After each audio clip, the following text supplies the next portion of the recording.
মহিবুল্লাহ বাবনগরী সাহেব বলেছিলেন জামাতে ভোট দেওয়াটা হারাম। এ বিষয়ে একজন বক্তা খুব সুন্দর আলোচনা করছে, চলুন শুনে আসি। হারাম ফতুয়া একটু হঠাৎ করে কেন?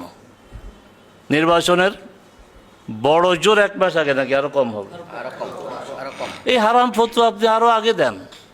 জামাত ইসলামের সাথে আপনাদের আকিদাগত বিদ্বেষ বলবো আমি, বিরোধ বলবো না। আকিদাগত বিদ্বেষটা আপনার নতুন না, কিন্তু হারাম ফতুয়া কেন দেন? এবং পুরস্কারও পেয়েছেন, শপথ অনুষ্ঠানে দাওয়াত করে আনা হয়েছে। তা আমরা কি এগুলি বুঝি না, বুঝতে পারি না?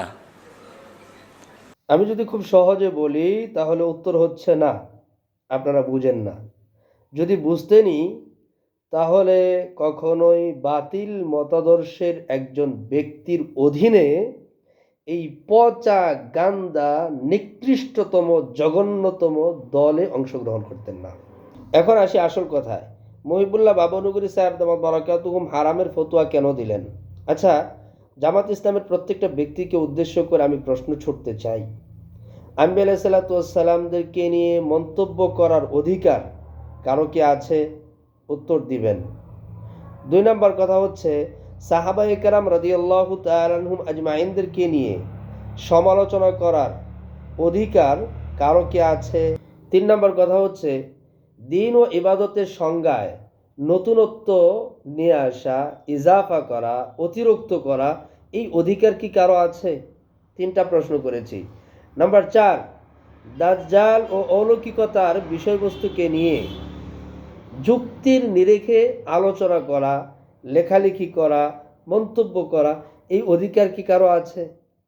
নাম্বার 5, ইমাম মাহদি সম্পর্কে কোনো ধরনের উল্টাপাল্টা মন্তব্য চালিয়ে দেওয়া। ইমাম মাহদি মানে লিডার, যে কোনো লিডার হচ্ছে ইমাম মাহদি। এই যে যে হাদিসের অপব্যাখ্যা, এই অপব্যাখ্যার অধিকার কি কারো আছে? 5টা প্রশ্ন করেছি। এই 5টা প্রশ্নের উত্তর আপনারা যদি একটু দিতে পারেন তাহলে আপনাদেরকে আর বলতে হবে না একথা মুহিবুল্লাহ বাবনগরী সাহেব দামাত বারাকাতুহুম কেন বলেছেন জামাতে ভোট দেওয়াটা হারাম। তখন আপনারাই কেন প্রশ্নের উত্তরটা পেয়ে যাবেন। হ্যাঁ হ্যাঁ, এই এতেকাদ এবং বিশ্বাস যাদের অন্তরে রয়েছে তারা কখনোই মুমিন মুসলিম হতে পারে না। আর এই এতেকাদে বিশ্বাসী যারা, তাদেরকে ভোট দেয়া যায় না, সুতরাং ভোট দেয়া হারাম। বুঝতে পারলেন মিয়া ভাইরা? জনাব মওদুদি তাফহিমুল কোরআনের সূরাতুন নাসর, ইযা জাআ নাসরুল্লাহি ওয়াল ফাতহ ওয়া রাআইতান নাসা ইয়াদখুলুনা ফি দীনিল্লাহি আফওয়াজা ফাসাব্বিহ বিহামদি রাব্বিকা ওয়াস্তাগফির। আপনি ইস্তেগফার করুন। আল্লাহ আল্লাহর রাসূলকে ইস্তেগফার আদেশসূচক বাক্য দিয়ে যেহেতু বলেছেন ইস্তেগফার করুন, তাই নাকি আল্লাহর রাসূল সাল্লাল্লাহু আলাইহি ওয়াসাল্লামও গুনাহ করেছেন। মাআদাল্লাহ।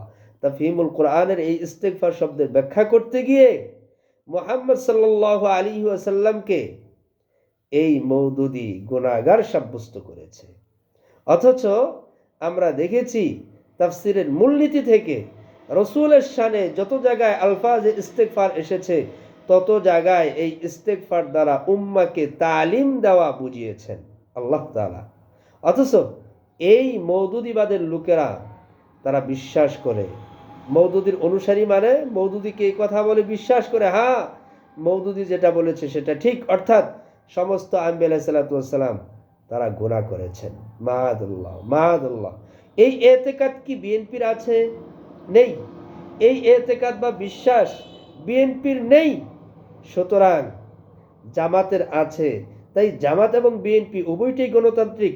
সুতরাং যাদের এতেকাদ নবীরা মাসুম, আবার যাদের এতেকাদ নবীরা গুনাহগার, এই দুইটাকে জাস্টিফাই করতে হবে না?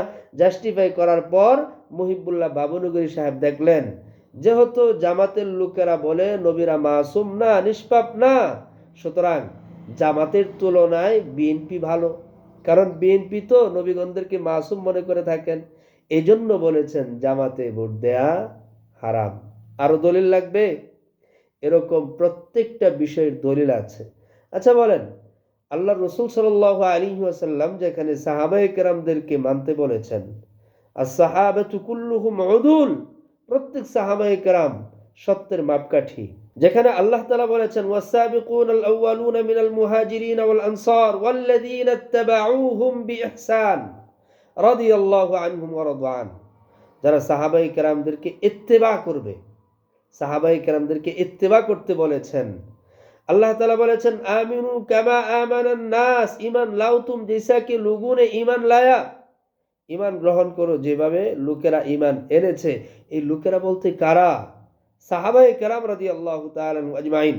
জায়গায় জায়গায় সাহাবায়ে কেরামকে আল্লাহ তাআলা নিজে উদুল সাব্যস্ত করেছেন, মাপকাঠি সাব্যস্ত করেছেন। সেখানে এই মওদুদীর এবং মওদুদীর অনুসারী লোকেরা সাহাবায়ে কেরামকে সত্যের মাপকাঠি মানে না। অথচ আমরা দেখেছি অনেক মানুষ সাহাবায়ে কেরাম রাদিয়াল্লাহু তাআলা আজমাইনকে সত্যের মাপকাঠি মানে। তো যারা সত্যের মাপকাঠি মানে না তাদের তুলনায় যারা মানে তারা উত্তম না? বলেন তারা উত্তম কি না? যেহেতু তারা উত্তম, সুতরাং উত্তমতার কথাই বলেছেন, আর যারা অনুত্তম তাদের কথা বলেন নাই। বুঝছেননি?